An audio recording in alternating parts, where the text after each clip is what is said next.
സ്തുതിയും സ്തോത്രവും യേശുനാമത്തിൽ അർപ്പിക്കുന്നു. ആമേൻ. ഹല്ലേലൂയ. നമ്മൾ ഇന്ന് പ്രതിപാദിക്കുന്ന വിഷയം പ്രത്യേകമായിട്ട് കർത്താവ് ഒരു പ്രേരണ തരുന്ന വിഷയങ്ങളാണ് ഞാൻ എടുക്കുന്നത്. കാരണം ഞാൻ നേരത്തെ ഉള്ള എപ്പിസോഡിൽ പറഞ്ഞതുപോലെ ഞാനൊരു ഹൈന്ദവ പശ്ചാത്തലത്തിൽ വന്ന് ഒരു എൻകൗണ്ടറിലൂടെ യേശുക്രിസ്തുവിനെ, നമ്മുടെ കർത്താവായ യേശുക്രിസ്തു ആവുന്ന സത്യത്തെ കണ്ടെത്തുകയും കർത്താവ് എനിക്ക് തന്ന ഒരുപാട് ഒരു റെവലേഷൻസ് അത് ശരിയായ രീതിയിൽ സഭയ്ക്കും ദൈവമക്കൾക്കും കൊടുക്കുക എന്നുള്ള ഒരു ഇതിലാണ്. ഇന്ന് തിരുമേശ അല്ലെങ്കിൽ കുർബാന എന്ന് മറ്റുള്ള സഭാ സമൂഹങ്ങൾ പറയുന്ന തിരുമേശ, അതിനെ കുറിച്ചിട്ടാണ് നമ്മുടെ ഇന്നത്തെ എപ്പിസോഡ്. നമ്മുടെ കർത്താവ് ശിഷ്യന്മാർക്ക് പെസഹ ദിവസം അല്ലെങ്കിൽ അന്ത്യ അത്താഴത്തിന്റെ സമയത്ത് കൊടുക്കുന്ന അതേ കാര്യം നമ്മൾക്ക് ഏറ്റവും അതിന്റെ അർത്ഥതലങ്ങൾ മനസ്സിലാക്കിക്കൊണ്ട് പറഞ്ഞു തരുന്നത് പിന്നീട് പൗലോസ്ലീഹയുടെ അല്ലെങ്കിൽ പൗലോസ് അപ്പോസ്തലന്റെ 1 കൊരിന്ത്യർക്ക് എഴുതിയ 1-ാം ലേഖനത്തിന്റെ 11-ാം അധ്യായം 22 തൊട്ടിട്ടുള്ള വാക്യങ്ങളിലാണ് നമ്മൾ കാണുന്നത്. അവിടെ ഇത് അവന്റെ ശരീരമാണ് എന്ന് കർത്താവ് യേശുക്രിസ്തു അന്ന് ഒറ്റുകൊടുക്കപ്പെട്ട രാത്രി അവന്റെ ശരീരമാണെന്നും ഇത് നിങ്ങൾ അവന്റെ ഓർമ്മയ്ക്കായി ചെയ്യുവിൻ, ഇത് കർത്താവിന്റെ രക്തത്തിലുള്ള പുതിയ ഉടമ്പടിയാണെന്നും കർത്താവിന്റെ പുതിയ ഉടമ്പടിയുടെ രക്തമാണെന്നും പറഞ്ഞിട്ട് കർത്താവ് പൗലോസ്ലീഹ അത് സ്ഥാപിക്കുന്ന സമയത്ത് അത് എന്തൊക്കെയാണ് അതിൽ പ്രതിപാദിക്കുന്ന വിഷയങ്ങൾ, അല്ലെങ്കിൽ സത്യത്തിൽ അതെന്താണ്, അതിന്റെ കൃത്യമായ ഒരു അർത്ഥം ക്രിസ്തീയ സമൂഹത്തിൽ ശരിയായ രീതിയിലാണോ, നമ്മളുടെ മനസ്സിലാക്കൽ ശരിയാണോ എന്ന് നമ്മൾക്കൊന്ന് പരിശോധിക്കാം. അതായത് അതിൻ്റെ ഒപ്പം പറയാണ് നമ്മള് നാം അനുഗ്രഹിക്കുന്ന ഈ പാനപാത്രം ക്രിസ്തുവിന്റെ രക്തശരീരങ്ങളിലുള്ള ഭാഗഭാഗിത്വമാണല്ലോ. അതായത് നമ്മൾ അനുഗ്രഹിക്കുന്ന പാനപാത്രം എന്തൊക്കെയാണ്? കർത്താവിന്റെ മരണം, അവന്റെ പ്രത്യാഗമനം വരെ പ്രഖ്യാപിക്കുകയാണ് നമ്മൾ ചെയ്യുന്നത്. അതായത് നമ്മള് കർത്താവിന്റെ മരണം പ്രഖ്യാപിക്കില്ല. ഈ മരണം പ്രഖ്യാപിക്കുക എന്ന് പറഞ്ഞാൽ എന്താണ്? മരണം പ്രഖ്യാപിക്കുക എന്ന് പറഞ്ഞാൽ ക്രിസ്തുവിന്റെ മരണത്തിലൂടെ യേശുക്രിസ്തുവിൽ വിശ്വസിച്ച ഞാൻ ക്രിസ്തുവിനോട് ഐക്യപ്പെടാനാണ് ജ്ഞാനസ്നാനം സ്വീകരിച്ചതല്ലോ. അതായത് റോമർ 6:3 പറയേണ്ട അവനോട് ഐക്യപ്പെടാനായി ജ്ഞാനസ്നാനം സ്വീകരിച്ച നാം എല്ലാവരും ക്രിസ്തുവിന്റെ മരണത്തോട് ഐക്യപ്പെടാനാണ് അത് സ്വീകരിച്ചതെന്ന് നിങ്ങൾക്ക് അറിഞ്ഞുകൂടെ എന്ന് ചോദിക്കുന്ന ആ ഭാഗം. ഞാൻ നേരത്തെ ഉള്ള അപ്പോസ്തലിക സഭകളിലുള്ള ബൈബിളാണ് കൂടുതൽ വായിച്ച്, അല്ലെങ്കിൽ ഞാൻ എൻ്റെ ഉള്ളിൽ ആദ്യമായിട്ട് കർത്താവിനെ അറിഞ്ഞ സമയത്തൊക്കെ ഉള്ളത്. അതുകൊണ്ടാണ് ഞാൻ ചിലപ്പോൾ വചനങ്ങളിൽ ചെറിയ വ്യത്യാസങ്ങൾ ഉണ്ടാവും, സദയം ക്ഷമിക്കണം. ഹല്ലേലൂയ. അപ്പോ ഈ നമ്മൾ ഐക്യപ്പെടാൻ, യേശുക്രിസ്തുവിനോട് ഐക്യപ്പെടാൻ ജ്ഞാനസ്നാനം സ്വീകരിച്ചപ്പോൾ അവന്റെ മരണത്തോടാണ് നമ്മൾ ഐക്യപ്പെട്ടത്. ആ മരണത്തിൽ ഞാൻ ഐക്യപ്പെട്ടപ്പോൾ എനിക്ക് എന്ത് സംഭവിച്ചു? അതിന്റെ പ്രഖ്യാപിക്കലാണ് സത്യത്തിൽ തിരുമേശ. അതിന്റെ പ്രഖ്യാപനം കൂടിയാണ് അത്. ക്രിസ്തുവിന്റെ മരണം തൊട്ട് പുനരാഗമനം വരെ ക്രിസ്തുവിന്റെ മരണത്തെ പ്രഖ്യാപിക്കൽ. ക്രിസ്തുവിന്റെ മരണത്തിലൂടെ എനിക്ക് എന്തെല്ലാം കിട്ടി? അതാണ് സത്യസുവിശേഷത്തിന്റെ ഏറ്റവും വലിയ ബ്യൂട്ടി, അല്ലെങ്കിൽ ഏറ്റവും ഭംഗിയായ സ്മാലാഖമാര് പോലും എത്തിനോക്കാൻ കൊതിക്കുന്ന സത്യസുവിശേഷം. പ്രവാചകന്മാര് മുഴുവനും കൊതിയോടെ ഇത് അവർക്കാണോ എന്ന് നോക്കിയപ്പോൾ അല്ല, ഇനി വരുന്ന ഒരു തലമുറയ്ക്കാണ്, നമുക്കാണ് എന്ന് പറഞ്ഞ ആ ഭാഗ്യപ്പെട്ട തലമുറയായ നമ്മൾക്ക് കിട്ടിയ സത്യസുവിശേഷത്തിലുള്ള കാര്യങ്ങൾ എന്തൊക്കെയാണ്? ആദ്യം അതിന് മനുഷ്യരാശിക്ക് സംഭവിച്ച, മാനവരാശിക്ക് പാപത്തിൽ വീണുപോയി അല്ലെങ്കിൽ ദൈവത്തിൽ നിന്ന് അകറ്റപ്പെട്ടു പോവാൻ വേണ്ടി എങ്ങനെയാണ് സംഭവിച്ചത്? എന്ത് സംഭവിച്ചു? ദൈവത്തെ അനുസരിക്കാതെ ഹവ്വ പിശാചിനെ അനുസരിച്ചപ്പോൾ, ആ വിലക്കപ്പെട്ട കനി ഭക്ഷിച്ചപ്പോ, ദൈവത്തെ അനുസരിക്കാതെ പിശാചിനെ അനുസരിക്കാൻ തീരുമാനിച്ച ആ ഒരൊറ്റ കാരണം കൊണ്ട് പാപത്തിന് അല്ലെങ്കിൽ സാത്താന് മനുഷ്യൻ അടിയറവ് വയ്ക്കുകയും മനുഷ്യന്റെ ആത്മാവിൽ മരണം അല്ലെങ്കിൽ ദൈവിക ജീവൻ മനുഷ്യന്റെ ആത്മാവിൽ നിന്ന്, സോളിൽ നിന്ന് മാറിപ്പോവുകയും ചെയ്തു. ആ ദൈവിക ജീവനെ തിരിച്ചു തരാൻ വേണ്ടിയാണ് നമ്മുടെ കർത്താവ് വന്നത് എന്ന് നമുക്ക് എല്ലാവർക്കും അറിയാം. പക്ഷെ ദൈവം എപ്പോഴും ചോയ്സ് ഓഫ് ഫ്രീ വിൽ, അല്ലെങ്കിൽ നമ്മളുടെ ഒന്നും ഇമ്പോസ് ചെയ്യുന്ന ആളല്ല ദൈവം എല്ലാം നമ്മളുടെ ചോയ്സിന് വിട്ടുവരും ദൈവത്തിന്. അതുകൊണ്ടാണ് അങ്ങനെ ഒരു മരം വെക്കാതിരുന്നാൽ പോരെ, മരം വെച്ചിട്ടുണ്ടാവും, പക്ഷെ നിങ്ങൾക്ക് ഞാൻ പറയുന്ന കാര്യം നിങ്ങൾക്ക് അനുസരിക്കുകയോ അനുസരിക്കാതിരിക്കുകയോ ചെയ്യുക. വചനം നിങ്ങൾക്ക് അനുസരിക്കാതിരിക്കാം, അത് നിങ്ങളുടെ ചോയ്സ് ആണ്. പക്ഷെ ഞാൻ അനുഗ്രഹിക്കുന്നത് അനുസരിക്കുന്നവൻ അനുഗ്രഹം ആസ്വദിക്കും. അപ്പൊ ഇങ്ങനെ നഷ്ടപ്പെട്ടു പോയ ദൈവമഹത്വത്തെ തിരിച്ചു തരാൻ വേണ്ടി എന്റെ കർത്താവായ യേശുക്രിസ്തു കുരിശിൽ മരിച്ചപ്പോ എനിക്ക് എന്ത് സംഭവിച്ചു? ഞാനാകുന്ന ആത്മാവിന്, നിങ്ങളുടെ ആത്മാവിന് വഹിച്ചുകൊണ്ട് നടക്കുന്ന ശരീരം ഒരു ഒരു ഒരു ഒരു എന്താ പറയാ, ഒരു വണ്ടി അല്ലെങ്കിൽ ഒരു ബോഡി ഒരു വെഹിക്കിൾ ടൈപ്പ്. കാറിന്റെ എഞ്ചിൻ കാറല്ലല്ലോ, അതുപോലെയാണ് നിങ്ങളാവുന്ന ശരിക്കുള്ള നിങ്ങളുടെ ഉണ്മയിൽ നിങ്ങളുടെ ആത്മാവിനെ ആണ് കഴുകി വിശുദ്ധീകരിച്ച് കർത്താവ് പരിശുദ്ധാത്മാവിനെ കൊണ്ട് അവിടെ സീൽ ചെയ്തത്. അപ്പൊ ഏറ്റവും ആദ്യം എന്നെ നിർമ്മലനും ആത്മാവായ എന്നെയാണ്. അപ്പൊ നിങ്ങൾ ശരീരത്തിലേക്ക് നോക്കിയിട്ട് അല്ലെങ്കിൽ മനസ്സിലേക്ക് നോക്കിയിട്ട് എനിക്കിപ്പോഴും കുഴപ്പമുണ്ടല്ലോ, എനിക്കിപ്പോഴും ഞാൻ അങ്ങനെ ആയിട്ടില്ലല്ലോ എന്നുള്ള രീതിയിൽ നിങ്ങൾ ചിന്തിക്കുമ്പോൾ നിങ്ങൾ സത്യത്തിൽ ഈ ആത്മാവിൽ കിട്ടിയ കാര്യം അറിയാതെ പോവുകയാണ്. അല്ലെങ്കിൽ അതിനെ വീണ്ടും വീണ്ടും നമ്മൾ ഓരോ പ്രാവശ്യം തിരുമേശയിലും ഇത് നമ്മൾ പ്രഖ്യാപിക്കണം. എൻ്റെ ആത്മാവ് വിശുദ്ധീകരിക്കപ്പെട്ടു, എൻ്റെ ആത്മാവിന് കളങ്കരഹിതമായ കൊളോസോസ് 1 കൊളോസ്യർക്ക് എഴുതിയ ലേഖനം 1:23 പറയുന്ന പോലെ അത് നമ്മൾ വീണ്ടും വീണ്ടും പറയണം. 22 നമ്മള് നിർമ്മലനും കളങ്കം ഇല്ലാത്തവനും ആക്കി മാറ്റി, നമ്മളെ വിശുദ്ധീകരിച്ചു, വിശുദ്ധനാക്കി. അപ്പൊ ആ ആത്മാവില് പരിശുദ്ധാത്മാവ് വന്നു കഴിഞ്ഞിട്ട് പരിശുദ്ധാത്മാവ് നമ്മളോട് ചേർന്ന് നമ്മളോട് കൊളാബറേറ്റ് ചെയ്തിട്ടാണ് നമ്മുടെ ശരീരത്തിനെയും മനസ്സിനെയും വിശുദ്ധീകരിച്ചുകൊണ്ടിരിക്കുന്നത്. സത്യത്തില് പരിപൂർണരാക്കാനുള്ള എല്ലാ കാര്യവും കർത്താവ് അവിടെ ചെയ്തു കഴിഞ്ഞു, ഓൾറെഡി ചെയ്തു. അപ്പൊ ഇത് വീണ്ടും മറ്റുള്ള വചനഭാഗങ്ങളിൽ നമുക്ക് മനസ്സിലാക്കാം. എബ്രായർക്ക് എഴുതിയ ലേഖനം 10:10 14 15 ഒക്കെ നമ്മൾ അതങ്ങനെ കാണുന്നുണ്ട്. അപ്പോ അതിലേക്ക് നമുക്ക് കുറച്ച് കഴിയുമ്പോൾ വരാം. ഹല്ലേലൂയ.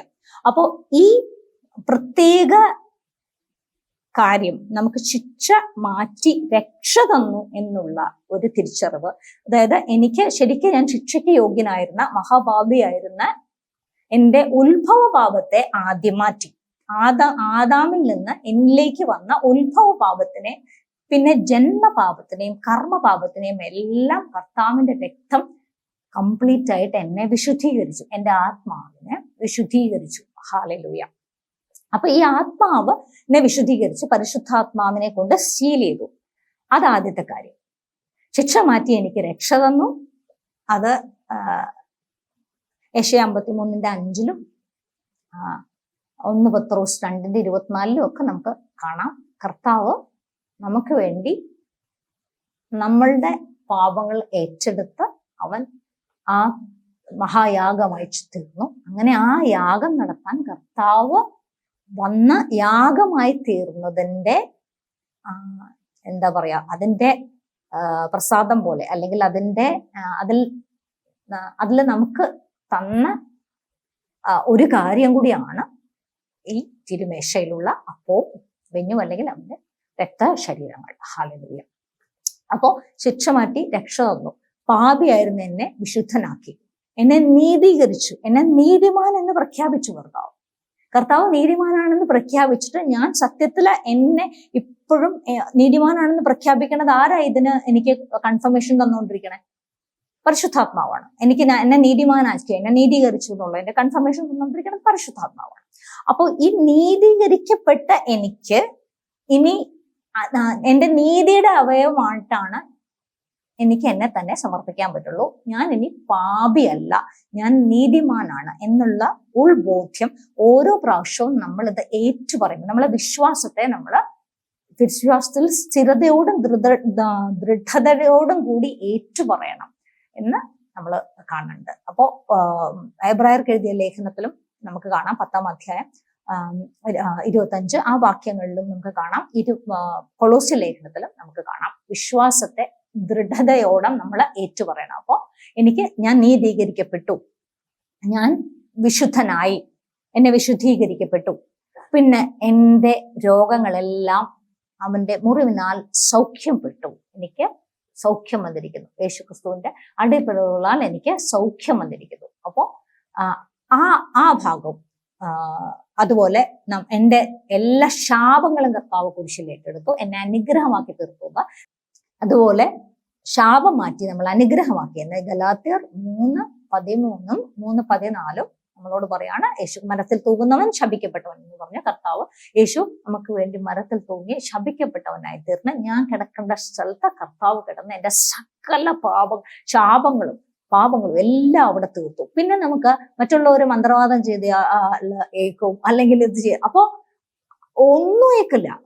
യേശു ക്രിസ്തുവിനോട് ഐക്യപ്പെട്ട് ജീവിക്കണ ആളാണെങ്കിൽ, നിങ്ങൾ യേശു ക്രിസ്തുവിലാണെങ്കിൽ ഇത് ഒരു ആഭിചാരം ഒരു മന്ത്രവാദം നിങ്ങൾക്കെതിരെ അയക്കില്ല. Hallelujah, wonderful Jesus. കാരണം യേശു എന്ന നാമത്തിന് മുമ്പിൽ അന്ന് മടങ്ങിയത് ദുശക്തികളുടെ ദുരാത്മശക്തികളുടെ എല്ലാത്തിന്റെയും തലവനായ സാത്താനെ തന്നെയാണ് തല തകർത്ത് കർത്താവ് തോൽപ്പിച്ച് മരണത്തിന്റെയും പാതാളത്തിലെയും താക്കോലെടുത്ത് കർത്താവ് സ്വർഗത്തിലേക്ക് കയറിയത്. ഹല്ലേലൂയ.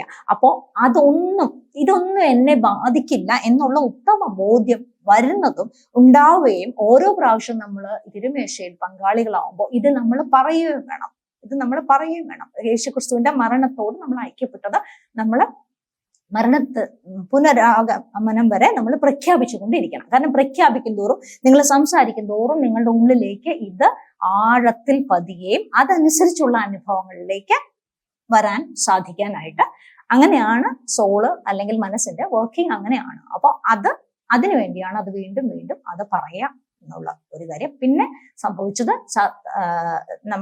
നമുക്ക് സാത്താന്റെ മേൽ നമുക്ക് അധികാരം തന്നു എന്ന് ലൂക്ക 10:19 റോമ 16:20 നമുക്ക് കാണാം. പാമ്പുകളെയും തേളുകളെയും ശത്രുവിന്റെ സകല ബലത്തെയും ചവിട്ടുവാൻ നമുക്ക് അധികാരം തന്നിരിക്കുന്നു.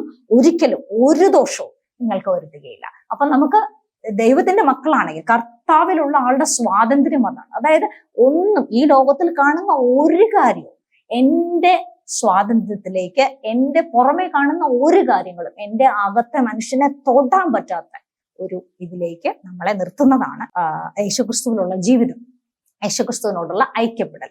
അപ്പൊ അതിൽ തന്നെ നമ്മൾ വീണ്ടും താഴേക്ക് വരുമ്പോൾ ആ ശരീരത്തെ വിവേചിക്കാതെ ഇത് ഭക്ഷിക്കുന്നവൻ.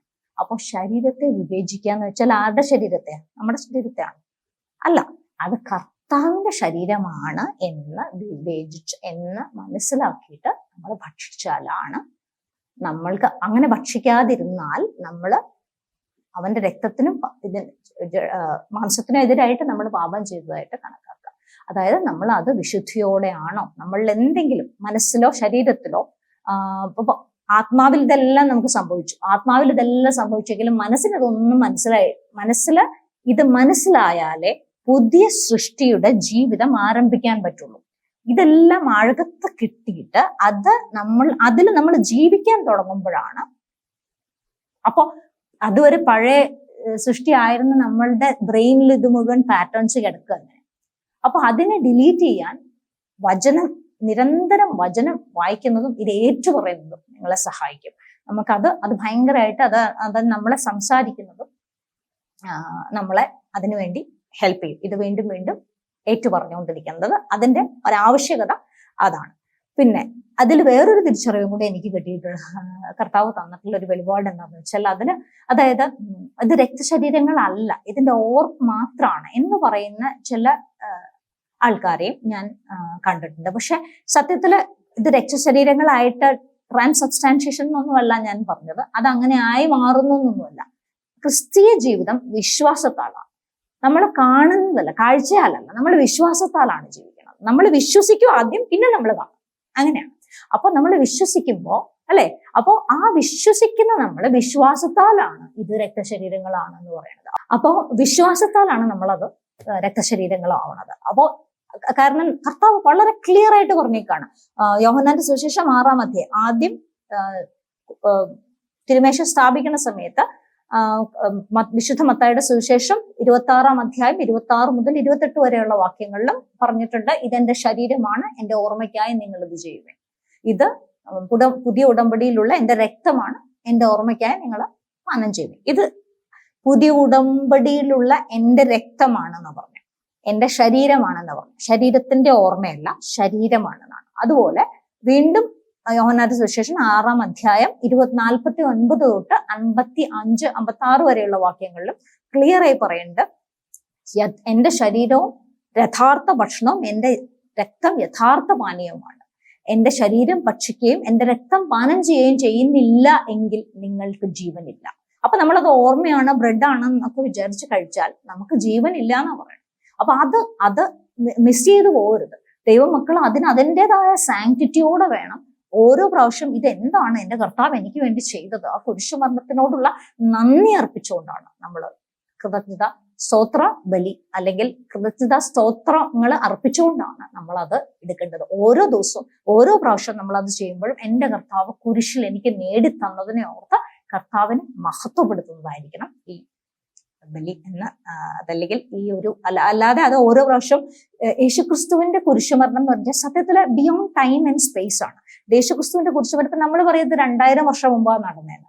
സത്യത്തിൽ ലോക സ്ഥാപനത്തിന് മുമ്പേ പിതാവ് ചിന്തിക്കുമ്പോഴേ അത് അൺസീൻ കാണാത്ത ലോകത്തിൽ അത് നടന്നു കഴിഞ്ഞതിന്റെ മാനിഫെസ്റ്റഡ് വേൾഡിൽ നമ്മൾ കണ്ടതാണ് 2000 വർഷം മുന്നേ. പക്ഷെ അത് കഴിഞ്ഞിട്ട് പിന്നെ ഓരോ വിശ്വാസി ഇതിപ്പോ ഇന്ന് അല്ലെങ്കിൽ നാളെ മാനസാന്തരപ്പെട്ട് യേശുക്രിസ്തുവിലേക്ക് വരാനുള്ള ഒരാളെ സംബന്ധിച്ച് അന്നാണ് കുരിശുമരണം. അതായത് ടൈം ഇല്ല, അതിന് ടൈമിലും സ്പേസിലും അല്ല, അത് വേറെ ഡയമെൻഷനിലാണ് യേശുക്രിസ്തുവിന്റെ കുരിശുമരണം നടന്നിട്ടുള്ളത്. അത് ഇറ്റേണൽ പ്രസന്റിലാണ്. ഇറ്റേണൽ എന്ന് വെച്ചാൽ എന്നേക്കും വർത്തമാനമാണ്, അത് എപ്പോഴും വർത്തമാനകാലത്തിൽ തന്നെ എന്ന് പറയുന്ന പോലെ. അതായത് ഓരോ വ്യക്തിക്കും അയാള് ക്രിസ്തുവിലേക്ക് കർത്താവേ എന്ന് വിളിക്കുമ്പോൾ ആ നിമിഷം അയാൾക്ക് അത് സത്യമാവുക. അതുപോലെ മനുഷ്യരാശിയിലുള്ള അവസാനത്തെ കുട്ടിക്ക് വരാതെ അങ്ങനെയാണ് എവിടെ കർത്താവ് തിരിച്ചു വരുന്നത് വരെ ഉള്ള സമയത്ത്. ഹല്ലേലൂയ. അപ്പോ ഈ പ്രത്യേക കാര്യങ്ങളെല്ലാം നമ്മൾ മനസ്സിൽ ഉൾക്കൊണ്ട് നമ്മൾ അതുപോലെ കർത്താവ് വീണ്ടും യോഹന്നാന്റെ സുവിശേഷം 6-ാം അധ്യായത്തിൽ തന്നെ പറയുമ്പോൾ എന്റെ ശരീരം ഭക്ഷിക്കുകയും എന്റെ രക്തം പാനം ചെയ്യുന്നവനിൽ ഞാനും അവൻ എന്നിലും വസിക്കും എന്നാണ് പറയുന്നത്. അപ്പൊ നമ്മൾ കർത്താവിൽ നമ്മൾക്ക് വസിക്കാൻ നമുക്ക് ഭയങ്കര ഓപ്പർച്യൂണിറ്റി ഉള്ള ഒരു കാര്യത്തിനെ നമ്മൾ നിസ്സാരവൽക്കരിച്ച് ഉണ്ടോ എന്ന്, അല്ലെങ്കിൽ അങ്ങനെയാണോ മനസ്സിലാവുന്നത് എന്ന്, അങ്ങനെയാണോ നമ്മുടെ മനസ്സിലാക്കൽ? അങ്ങനെയാണെങ്കിൽ അത് തിരിച്ചറിഞ്ഞ് നമ്മൾ എന്തെങ്കിലും പോരായ്മകൾ കൊണ്ടോ അല്ലെങ്കിൽ നമ്മൾ ശരിക്കും അനുദപിക്കേണ്ട ഏതെങ്കിലും കാര്യം നമ്മൾ അനുദപിച്ചേറ്റു പറയുന്ന നിമിഷം തന്നെ കർത്താവ് അത് നമുക്ക് വേണ്ടി മധ്യസ്ഥം പറഞ്ഞ് പിതാവിന്റെ വലതുഭാഗത്ത് നിൽക്കുന്ന നമ്മുടെ കർത്താവ് നമുക്ക് അപ്പൊ തന്നെ ക്ഷമ സ്വീകരിക്കുക വേണ്ടി. അപ്പൊ ആ സ്വീകരിക്കുക എന്നുള്ളത് ആ ഭാഗം വളരെ ഇമ്പോർട്ടൻ്റ് ആണ്. ഹല്ലേലൂയ. അപ്പോ നമ്മള് ഇത് ഓരോ ഈ അവസാന വേളയിൽ അല്ലെങ്കിൽ കർത്താവ് രാജ്യം സ്ഥാപിക്കാനായിട്ട് വളരെ സ്പീഡിൽ കാര്യങ്ങൾ മുന്നോട്ട് പോയിക്കൊണ്ടിരിക്കുന്ന ഈ ഒരു സമയത്ത് നമ്മള് കുറ്റമറ്റ ദൈവമക്കളായിട്ട് കർത്താവിന്റെ മുമ്പിൽ എല്ലാ മേഖലയിലും കാണപ്പെടട്ടെ. ഇത് മാത്രമല്ല, അതായത് യേശുക്രിസ്തുവിന്റെ രക്തശരീരങ്ങൾ തന്നെയാണ്, അത് വിശ്വാസത്താൽ അങ്ങനെ തന്നെയാണ് നമ്മൾ ചെയ്യേണ്ടതും ആ ഡ്യൂ റെസ്പെക്ട് അതോടുകൂടി തന്നെയാണ് നമ്മൾ ചെയ്യേണ്ടത്. ഞാൻ ചിലപ്പോഴൊക്കെ എനിക്ക് വേദന തോന്നിയിട്ടുണ്ട്. ചില സ്ഥലങ്ങളിലൊക്കെ അത് ഒരു റെസ്പെക്റ്റും ഇല്ലാതെ അതിന്റെ ബാക്കിയുള്ളത് അവിടെ അല്ലെങ്കിൽ അത് ബ്രെഡും ജ്യൂസും മാത്രമാണെന്നുള്ള രീതിയിൽ അതിനെ പരിഗണിക്കുകയൊക്കെ ചെയ്യുമ്പോൾ എനിക്ക് ഉള്ളിൽ വല്ലാത്ത വേദന തോന്നിയിട്ടുണ്ട്. അതുകൊണ്ടാണ് ഞാനിപ്പോ പ്രത്യേകിച്ച് ഈ കാര്യം എടുത്തു പറയുന്നത്. കാരണം അത് അങ്ങനെ തന്നെയാണെന്നുള്ളത് എനിക്ക് നേരത്തെ ഞാൻ പറഞ്ഞല്ലോ, ഞാൻ ഹൈന്ദവ ബാക്ക്ഗ്രൗണ്ടിൽ നിന്ന് വന്നതിന് ശേഷം കർത്താവ് യേശുക്രിസ്തുവിനെ കണ്ടെത്തിയതിന് ശേഷം എനിക്ക് റെവലേഷൻസ് പല മേഖലയിൽ, അതായത് ഒന്ന് ഹൈന്ദവർക്കുള്ള റെവലേഷൻസ് വേദങ്ങളിലും ഉപനിഷത്തുകളിലും ഒക്കെ ഉള്ള പുരാണങ്ങളിലും ഒക്കെ ഉള്ള കർത്താവിനെ കുറിച്ചുള്ള റെവലേഷൻസ്, യേശുക്രിസ്തു മാത്രമേ അവിടെയും രക്ഷകനായിട്ടുള്ളൂ എന്ന് പ്രൂവ് ചെയ്യണ വിധത്തിലുള്ള റെഫറൻസ് അടക്കം ഉള്ളത്. അതും ഞാൻ ആ ബുക്കിൽ എഴുതുന്നുണ്ട്. എല്ലാവരും അതിനുവേണ്ടി പ്രാർത്ഥിക്കണം. അപ്പോ അതില് പിന്നെ നാല് ഡിഫറെന്റ് സെക്ഷൻസിലുള്ള 4 പ്രത്യേക ഗ്രൂപ്പിനുള്ള റെവലേഷൻസ് ആണ് എനിക്ക് തന്നത്. ഒന്ന് സീക്കേഴ്സിന്, അതായത് ഞാനൊരു ആത്മാന്വേഷിയായിരുന്നു. പല വഴിക്ക് റിലിജനിൽ മാത്രമല്ല നന്നിട്ട് സീക്ക് ചെയ്തിട്ടുള്ളത്, പല യോഗതന്ത്രം മന്ത്രം അങ്ങനത്തെ കാര്യങ്ങളിലൊക്കെ ഈ ഈസ്റ്റേൺ ഫിലോസഫിയിൽ പെടുന്ന എല്ലാ കാര്യങ്ങളും അതിലൂടെ ഒക്കെ പോയി ശ്രീവിദ്യോപാസന വരെ ഹിമാലയ അങ്ങനെ ഒക്കെ ഉള്ള എല്ലാ കാര്യങ്ങളിലും ഇൻവോൾവ് ആയതുകൊണ്ട് ആത്മാന്വേഷണം, ദൈവത്തിന്റെ മതത്തിന് പുറത്തു നിന്ന് അന്വേഷിക്കുന്നവർക്ക് യേശുക്രിസ്തു മാത്രമാണ് സത്യം, അല്ലെങ്കിൽ അതല്ലാതെ വേറെ വഴിയില്ല എന്ന് പ്രൂവ് ചെയ്യുന്ന വിധത്തിലുള്ള ഒരു റെവലേഷൻ. അപ്പൊ ചിലപ്പോഴൊക്കെ 3 ദിവസം മാറിയിരുന്ന് പ്രാർത്ഥിക്കാനുള്ള ഒരു പ്രേരണ കർത്താവ് തരുന്നു. അപ്പൊ അങ്ങനെ ഞാൻ 3 ദിവസം മാറിയിരുന്ന് പ്രാർത്ഥിച്ച് 3-ാം ദിവസം അവസാനമാകുമ്പോൾ എനിക്ക് പരിശുദ്ധാത്മാവ് ഒരു പ്രത്യേക ഗ്രൂപ്പിനുള്ള വെളിപാടുകൾ തരും. അപ്പൊ അങ്ങനെ ആദ്യം കിട്ടിയതാണ് സീക്കേഴ്സിനുള്ള വെളിപാട്. പിന്നെ കിട്ടിയതാണ് ഹിന്ദുസിനുള്ള, അല്ലെങ്കിൽ എൻ്റെ സൈഡിലുള്ള ആൾക്കാർക്കെല്ലാം അവരെല്ലാം രക്ഷയിലേക്ക് നയിക്കാനുള്ള വിധത്തിൽ തന്ന വെളിപാടുകൾ. അതിൻ്റെ ഒപ്പം മനസ്സിന്റെ മേഖലയിൽ സൈക്കോളജി, ന്യൂറോളജിക്കൽ ട്രൂത്തും സൈക്കോളജിക്കൽ ട്രൂത്തും ഒക്കെ എങ്ങനെയാണ് ബൈബിളിനെ അധിഷ്ഠിതമായിട്ടിരിക്കുന്നത് എന്ന് പറയണ റിവലേഷൻസ് ആണ്. മൂന്നാമതുള്ള മനസ്സിന്റെ നവീകരണത്തിലുള്ള കാര്യങ്ങളും പാരബിൾസ് ഒക്കെ അതിലാണ് വരുന്നത്. 4-മതാണ് വിശ്വാസി സമൂഹത്തിന് ശരിക്ക് മനസ്സിലാവാത്ത അല്ലെങ്കിൽ അടഞ്ഞു കിടക്കുന്ന വിധത്തിലുള്ള യേശുക്രിസ്തുവിന്റെ ആഴത്തിലുള്ള സത്യങ്ങൾ. അപ്പൊ ഇങ്ങനെ 4 മേഖല, ഇതെല്ലാം കൂടി അതില് ബുക്കില് ട്രഷർ ഇൻ ക്രൈസ്റ്റ് ജീസസ് എന്നുള്ള പേരിൽ ബുക്ക് ആക്കി. അത് കുറച്ച് നാൾക്കുള്ളിൽ തന്നെ അത് വരും. ഹല്ലേലൂയ, കർത്താവ് അനുവദിച്ചാൽ അത് വരും. ഹല്ലേലൂയ.